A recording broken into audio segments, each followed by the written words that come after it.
Plan to create thousands of jobs, repair our crumbling infrastructure, and get our economy out of the recession brought on by the COVID-19 pandemic. Sounds great, doesn't it? Yeah, there's only one catch, and it's a big one. We'll need to get the federal government to invest between $17 and $20 billion here in Colorado. News Channel 13 Scott Harrison is live overlooking Colorado Springs tonight. Earlier today, he spoke with two of the architects of this big plan. Scott? Well, Bart and Heather, that plan is called Together We Build, and it stems from a report that was released today by the Colorado Infrastructure Committee. Members believe that because Congress was considering a major infrastructure plan before the COVID-19 pandemic hit, the mood is right to approve it now. Other states would love $1 trillion in federal funding for infrastructure projects that could also be an economic stimulus out of the COVID-19 recession. If Colorado got its fair share of that, it would be approximately $20 billion. Colorado Springs Mayor John Suthers is a member of the committee that released this report on the subject Tuesday. But the big piece is road infrastructure. It's got a lot in it.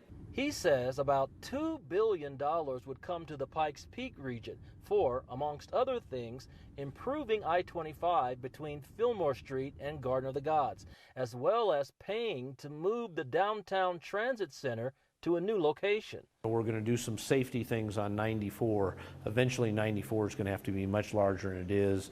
Eventually 24 is going to have to be much larger than it is.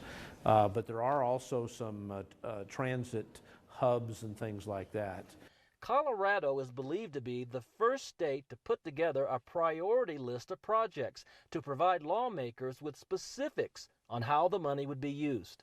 A big chunk of it will pay for a project we've told you about that's been long awaited and much needed, an overpass here at the Powers Research intersection. And Mayor John Suthers says if that happens, it could open the way to other overpasses along Powers, which was part of the original plan for this boulevard. The big question, will Colorado's congressional delegation listen, and would the rest of Congress play along? My suspicion is that probably we will see bits and pieces of this. I would be delighted, and I think everybody on our committee would be delighted if Congress decided to just take up a package. That doesn't seem to be the language of the moment right now. Committee members say if the Pikes Peak region gets its $2 billion, projects ranging from transportation to water to even education could be finished within a 5 to 10 year period.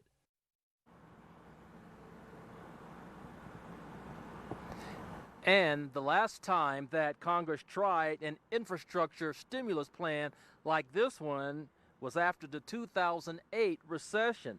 But committee members say that plan didn't have the number of brick and mortar projects that this proposed plan is going to have. And it could be that makes it easier for Congress to support it. We'll keep you updated. Live in Colorado Springs tonight, Scott Harrison, KRDO News Channel 13.